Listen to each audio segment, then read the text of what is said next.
Olá a todas e todos. Este é o canal Ponto de Partida das Ideias e o vídeo de hoje é Marco Temporal das Terras Indígenas. E a nossa convidada é a querida e combativa Simone Nassif. Ela é juíza criminal do TJ do Rio de Janeiro, mestre em saúde pública pela ENSP, Escola Nacional de Saúde Pública da Fundação Oswaldo Cruz, e participa do Conselho Nacional da AJD, Associação Juízes para a Democracia, que tantos serviços tem prestado ao país na defesa do direito, das garantias individuais e coletivas. Indo direto ao ponto, professora, o que é marco temporal das terras indígenas? Olá a todas e todos. Marcelo, muito obrigada pelo convite, fiquei muito feliz. Então, vou começar falando sobre o marco temporal, vou fazer uma contextualização do marco temporal do processo e depois falar um pouco sobre o que é o marco temporal e quais as consequências dessa tese. O marco temporal ele surgiu no julgamento de uma reivindicação de um processo sobre a terra indígena Raposa Serra do Sol. A discussão da demarcação da terra Raposa Serra do Sol se arrastou por mais de 30 anos. Em 1993, a FUNAI solicitou ao Ministério da Justiça o reconhecimento de uma área equivalente a 1,67 milhões de hectares, que foi objeto de mais de 20 contestações administrativas, todas negadas pelo então ministro da Justiça, Nelson Jobim, em 1996. Já em 1998, Renan Calheiros, então ministro da Justiça, assinou portaria declarando a região como sendo de posse permanente dos povos indígenas e em área contínua. Isso tudo administrativamente pelo Poder Executivo. Em 2002, o Estado de Roraima impetrou mandado de segurança contra a referida portaria. Foi aí que o caso Raposa Serra do Sol foi judicializado. A ordem foi denegada, dando-se seguimento ao processo demarcatório. Em 2005, o ministro da Justiça, Márcio Tomás Bastos, assinou a portaria 534 e o presidente Lula assinou o decreto homologando a demarcação da terra indígena Raposa Serra do Sol, determinando-se a posse das terras aos grupos indígenas Ingaricó, Macuxi, Patamona, Taurepang e Uapixana. Em 2005, os senadores Augusto Afonso Botelho Neto, na época filiado ao PDT, e Francisco Mozarildo de Melo Cavalcante, do PTB, ingressaram com ação popular contra a União, pedindo liminarmente e depois, definitivamente, a anulação dessa portaria que demarcou as terras indígenas. Esses pedidos foram negados, reconhecendo-se novamente o direito à demarcação já efetivada da terra indígena Raposa Serra do Sol. Porém, foi fixada a tese restritiva dos direitos dos indígenas e estabelecidos 19 requisitos que denominaram-se salvaguardas, dentre os quais está o marco temporal. O voto do ministro Carlos Alberto Menezes Direito estipula expressamente, diz que os interesses contrários às demarcações precisam ser ouvidos. Está no voto dele. O interesse público está no mesmo patamar que o direito dos povos indígenas. Por essa frase, se verifica que há uma concepção de que os direitos dos povos indígenas não estariam inseridos nos interesses públicos.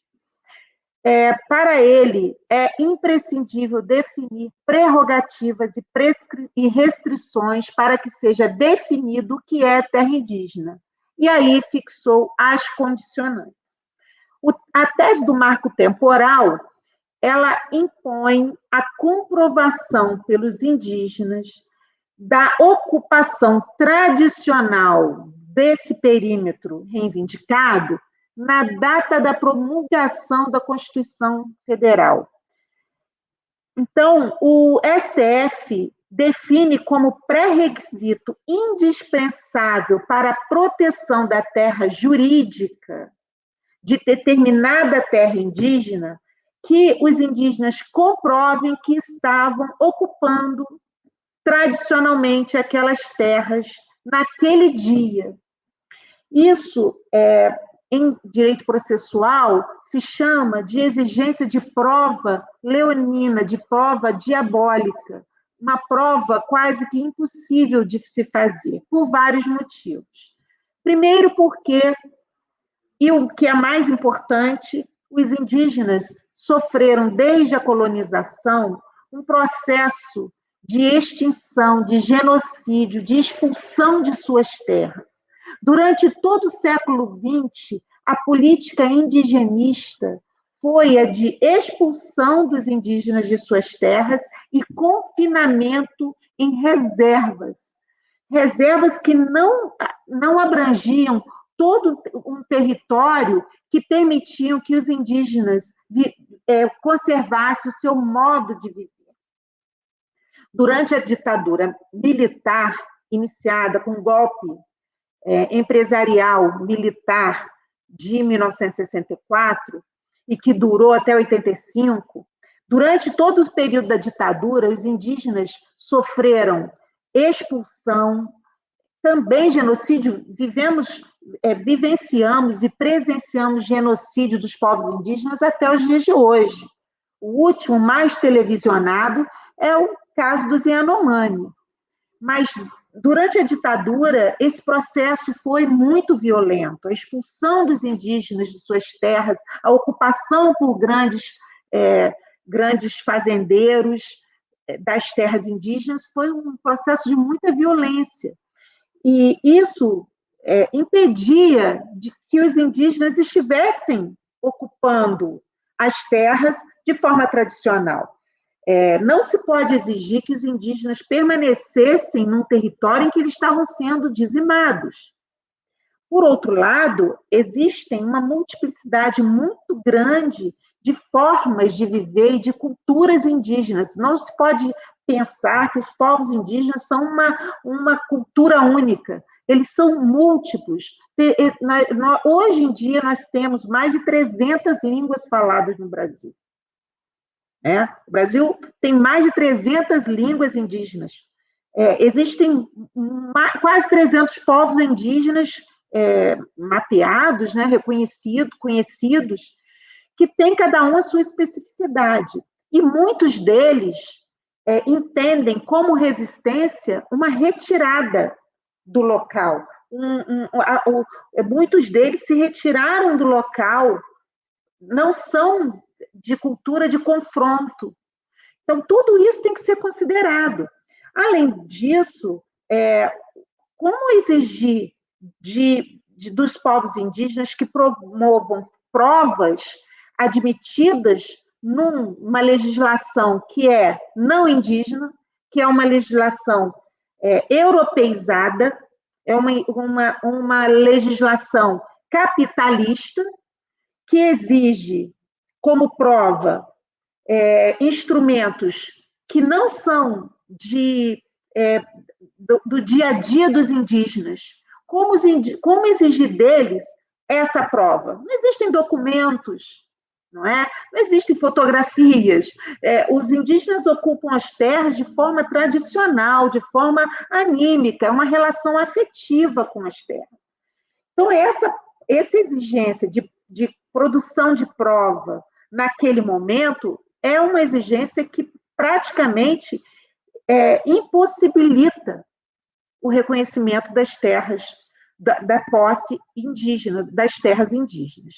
Os ministros entenderam que a fixação da tese do marco temporal é uma exigência para a segurança jurídica sobre o tema das demarcações. No entanto, vamos falar disso mais adiante, A partir do estabelecimento do marco temporal nesse julgamento, muitos processos judiciais se multiplicaram pelo país. Então, essa tese da segurança jurídica é uma tese que data vem no entendimento dos ministros da Suprema Corte, nesse julgamento, ela não se sustenta. Pelo contrário, o marco temporal revelou-se um motivo de insegurança jurídica, principalmente para os indígenas. Esse julgamento de Raposa Serra do Sol, ele é um julgamento interpartes, ele somente tem efeito para as partes envolvidas no processo, pois não se trata de uma ação constitucional abstrata, nem de um recurso julgado em que tenha sido reconhecido a repercussão geral. A ação constitucional abstrata são ação, por exemplo, ação direta de inconstitucionalidade, ou ação direta de constitucionalidade. São ações promovidas por alguns legitimados, estabelecidos na Constituição e na lei, perante o STF, que, ao julgá-las, a decisão do STF nessas ações, elas têm um efeito erga omnes para todas as pessoas que vivem no país. Isso é um efeito de uma ação constitucional, né, já com estabelecimento na Constituição e na lei. Já o recurso com repercussão geral é um precedente, apesar de ser um julgamento entre partes também, que não tem esse efeito erga omnes, apesar de ser um processo individualizado entre duas partes, ele tem repercussão geral, ou seja, é um assunto de interesse amplo, de muito interesse, que traz uma importância muito grande social, jurídica, política no país. E, por isso, esse precedente, julgado com um procedimento de repercussão geral, ele vai ser vinculante a todos os juízes, a todas as juízas, desembargadores e desembargadoras, ministros dos tribunais superiores, inclusive do STF. Mas nesse processo, Raposa Serra do Sol, não era uma ação, nem uma ação constitucional, nem um recurso de repercussão geral. Apesar disso, após o julgamento do caso Raposa Serra do Sol, multiplicaram-se inúmeros processos judiciais questionando demarcações já homologadas, com pedidos de reintegração de posse pelo país inteiro, e decisões judiciais em vários sentidos. Então, foram prolatadas decisões mantendo os indígenas nas terras demarcadas, mas também foram prolatadas decisões anulando demarcações, com base nesse julgamento Raposa Serra do Sol, que não tinha repercussão geral e que não tinha efeito erga omnes. Essa é a importância desse julgamento. Essa é a insegurança jurídica que causou a tese do marco temporal reconhecida lá naquele processo do Raposa Serra do Sol. Após o golpe de 2016, após o golpe parlamentar, empresarial de 2016, foi emitido um parecer em 2017 no governo Temer pela AGU, e esse parecer ele aplica administrativamente todas as 19 condicionantes contidas naquele voto, naquela decisão Raposa Serra do Sol, e esse parecer teve como consequência a paralisação e revisão de todos os processos administrativos de demarcação de terras indígenas. Então, após o golpe de 2016, e durante o governo Temer e depois durante o governo Bolsonaro, não houve demarcação de terras indígenas. Não é segredo para ninguém que o Jair Bolsonaro, que foi presidente, ele, antes mesmo de ser eleito, ele dizia abertamente que no governo dele não haveria demarcação de terras indígenas, e de fato não teve.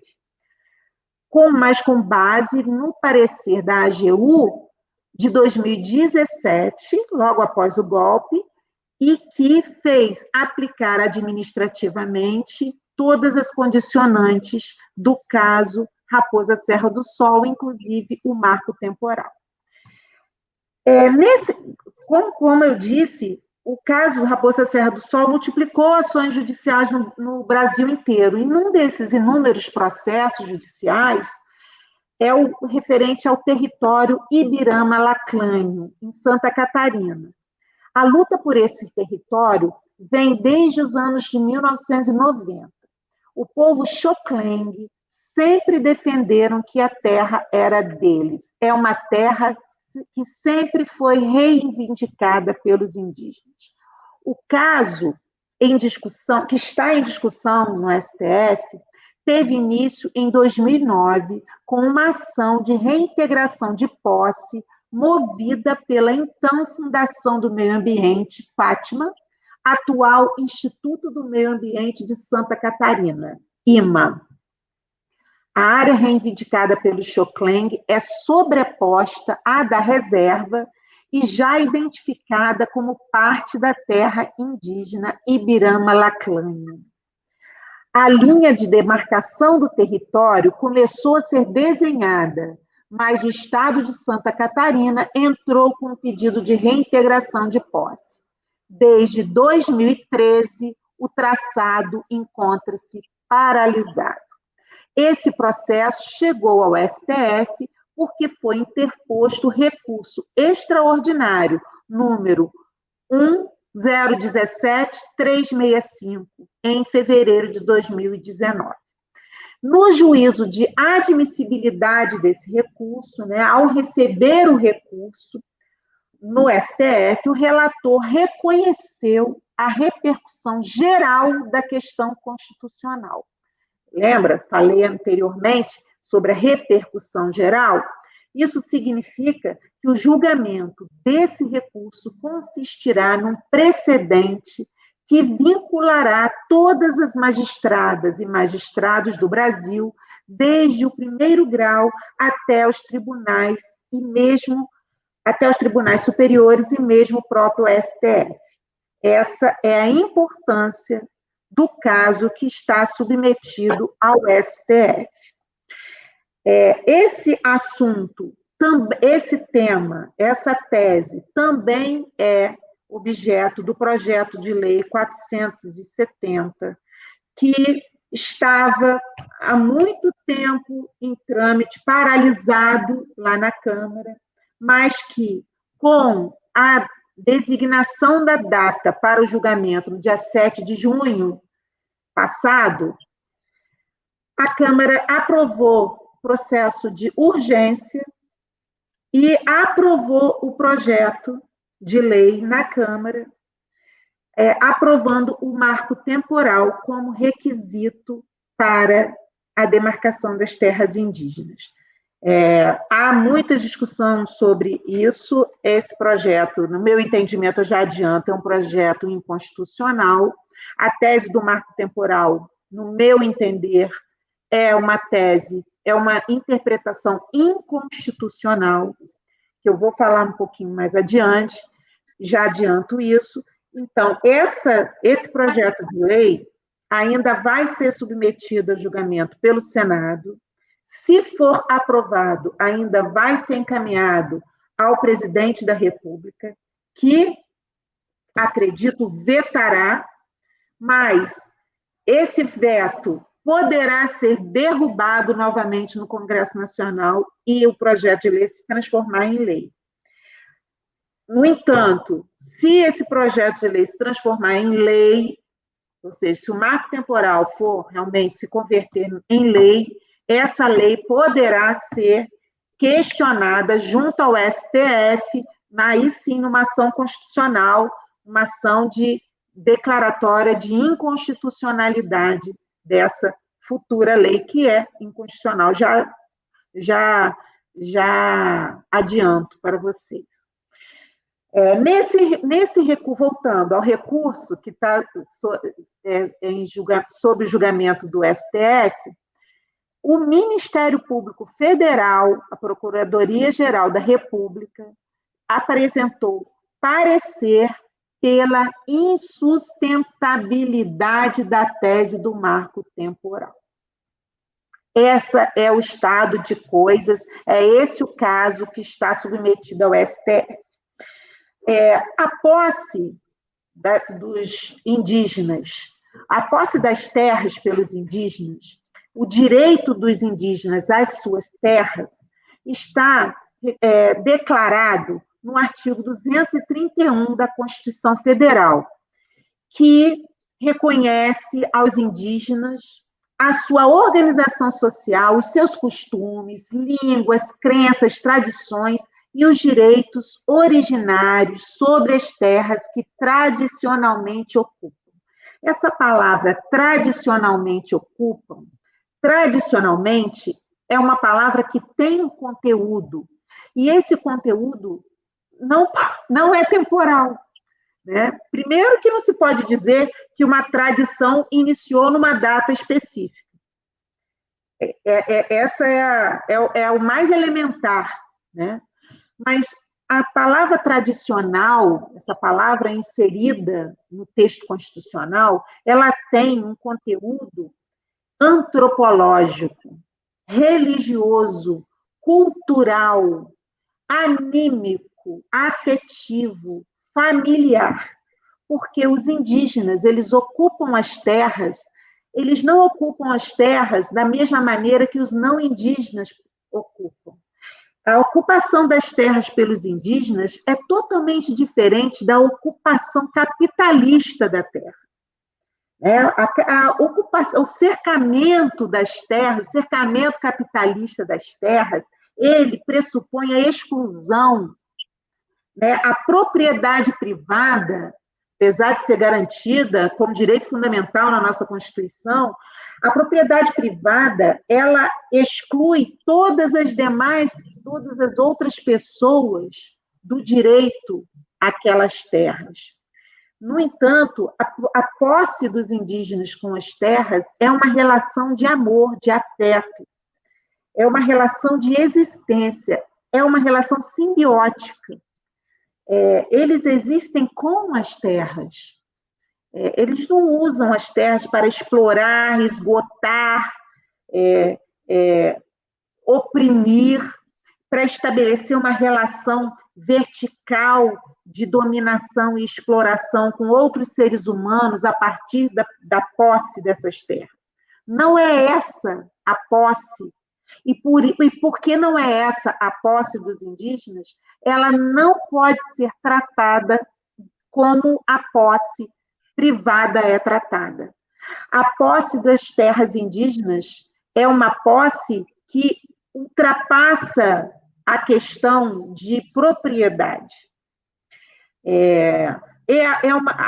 As terras indígenas, elas são inalienáveis, elas são imprescritíveis, elas são destinadas a sua produção, a produção de suas atividades produtivas para sua preservação, para a preservação dos recursos ambientais necessários ao seu bem-estar, à sua reprodução física e cultural, aos seus usos e costumes, às suas tradições. Novamente essa palavra.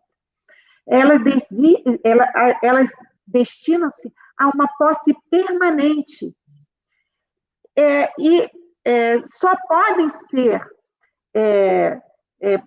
possuídas com essa natureza, jamais com a natureza de exploração para oferir renda, não pode ser vendida, não pode ser comprada.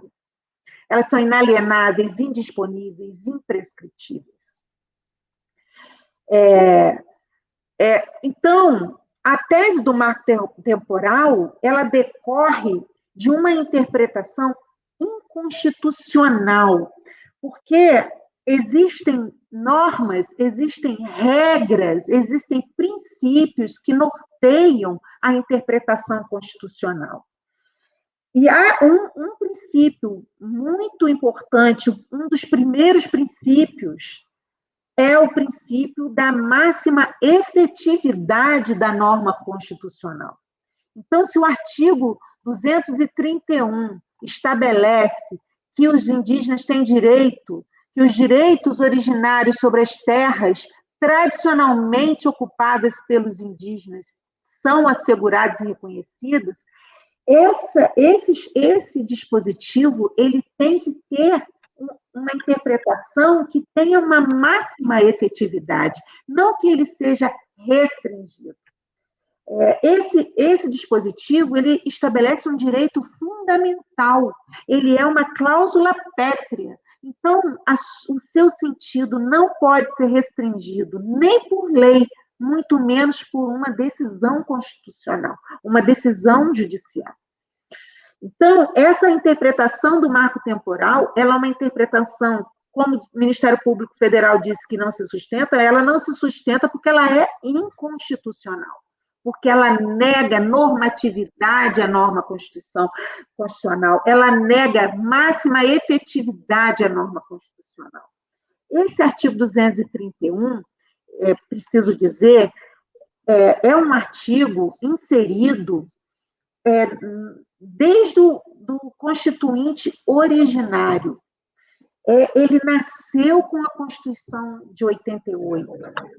E a Constituição de 88, apesar de ser um direito burguês, de ser um direito positivado, que reflete uma sociedade capitalista, uma sociedade escalonada em classes sociais, uma sociedade estabelecida na exploração e na dominação, apesar de toda essa característica do direito,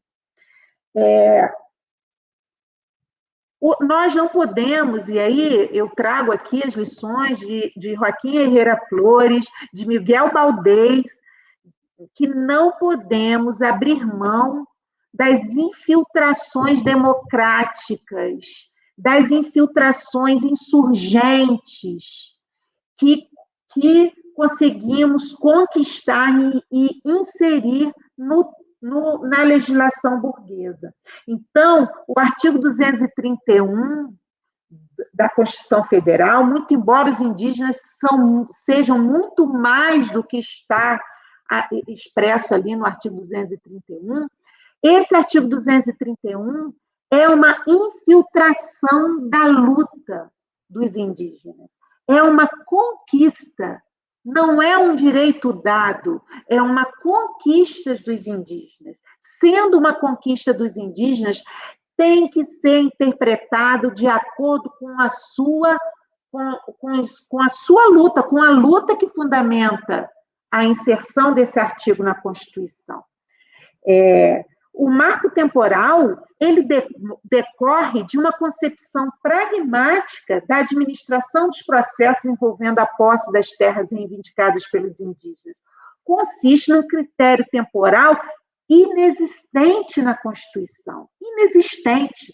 Não há um critério temporal no artigo 231.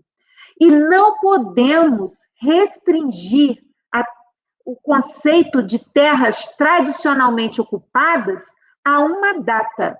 Isso é restrição muito mais do que inconstitucional. Isso é uma negativa de um direito reconhecido na Constituição. Esse marco temporal, essa teoria, ela se opõe à teoria do indigenato, que é o fundamento do artigo 231, que fundamenta juridicamente, historicamente, antropologicamente o direito dos indígenas, o direito que os indígenas conquistaram para expressamente estar na Constituição. A teoria do indigenato foi desenvolvida por João Mendes Júnior no início do século XX e influenciou constitucionalistas e administrativistas para a consolidação dos direitos territoriais indígenas no Brasil. Consideram-se os séculos de exploração, exclusão e genocídio praticados contra os povos indígenas, desde a colonização portuguesa no Brasil. Para a teoria do indigenato, o direito dos povos indígenas às suas terras tradicionalmente ocupadas é anterior ao próprio Estado brasileiro. Anterior ao próprio Estado brasileiro. É uma relação inata dos indígenas com as terras. Os indígenas já estavam em suas terras quando os portugueses vieram, quando o Estado brasileiro foi fundado.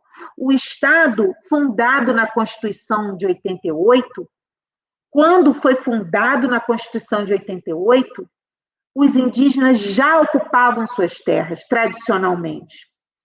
Então, essa teoria fundamentou a redação do artigo 231 da Constituição Federal. Esse artigo ele não constitui o direito dos povos indígenas. Não é a partir da vigência do artigo 231, com a promulgação da Constituição, que os direitos dos povos indígenas nasceram. Esse artigo é um artigo, ele é declaratório dos direitos dos povos indígenas. Não é constitutivo.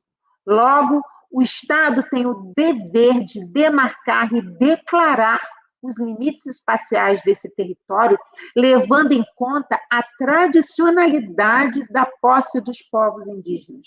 E a tradicionalidade, ela tem muito mais significado, o sentido de tradicionalidade é muito maior do que meramente uma data temporal escolhida arbitrariamente, numa interpretação inconstitucional do artigo da Constituição.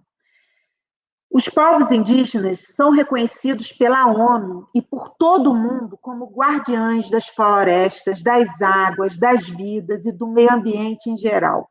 Seu modo de vida, suas tradições garantem a preservação do meio ambiente e a existência do mundo. Os indígenas salvam o mundo. No livro A Queda do Céu, o xamã Davi Copenaua e o antropólogo Bruce Albert relatam a crença do povo Yanomami, segundo a qual a Terra atual surgiu depois que os xamãs ancestrais morreram. Enraivecidos, os antigos espíritos cortaram o céu dos primeiros tempos, que cedeu sobre o próprio peso e caiu. O avanço do garimpo, que ameaça esse povo desde os anos 80, provocou uma espécie de atualização desse mito. Hoje, os Yanomami acreditam que, se o garimpo continuar e avançar, e eu acrescento o garimpo, o desmatamento, a exploração o desmatamento para a exploração de culturas de grande extensão, os seus xamãs morrerão e o céu tornará a cair. Os indígenas são o povo que segura o céu. Do julgamento do recurso extraordinário com repercussão geral sobre as terras indígenas Ibirama-Naclanho, do povo Xoclengue, o Poder Judiciário brasileiro é chamado a garantir os direitos dos povos indígenas, declarando-os em sua máxima efetividade e, assim, a ajudar a salvar o mundo ao exercer seu papel contramajoritário de fazer cumprir a Constituição. Eu confio que o STF vai afastar a tese do marco temporal. E se formos falar em marco temporal, o único realmente admissível é o ano de 1500. E assim encerro a minha apresentação. Obrigado, Simone. Após esse ponto de partida tão minucioso, tão bem fundamentado, eu gostaria que você fornecesse indicações de leitura para quem quiser se aprofundar no tema. Então, Marcelo, eu sempre indico a leitura, o acompanhamento das publicações do CIMI, que é o Conselho Indigenista Missionário, que tem um trabalho muito sério, acompanha a luta dos povos indígenas com muita seriedade. Tem um artigo sobre a teoria do indigenato, que foi publicado pelo Empório do Direito, a teoria do indigenato versus a teoria do fato indígena, marco temporal, breve análise desde a perspectiva do colonialismo interno. E também indico alguns podcasts que eu acho que também são muito esclarecedores. Alguns, inclusive, são com indígenas falando, né, sobre a sua luta. Então, eu indico por todos o Café da Manhã, que tem três podcasts a respeito, um de 2021 e dois agora em 2023. Nesse podcast Café da Manhã, nós temos três episódios sobre marco temporal. Existe também um podcast que é podcast sobre o que é marco temporal, quais são as suas consequências e opiniões em gerais. Então, um podcast separado, destacado a respeito do tema. Eu também indico, eu acho que deve ser lido o voto do ministro Menezes Direito.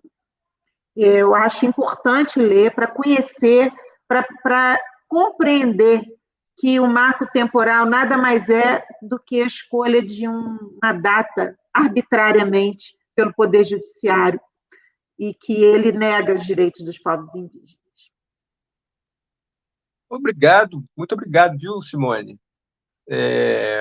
Nós estamos já nos despedindo e, como eu sempre faço, quem gostou, eu peço que curta, dê sua curtida, se inscreva no canal e que ajude a divulgar. Muito obrigado a todas e todos. Obrigado mais uma vez, Simone. Até lá, obrigada também, eu agradeço.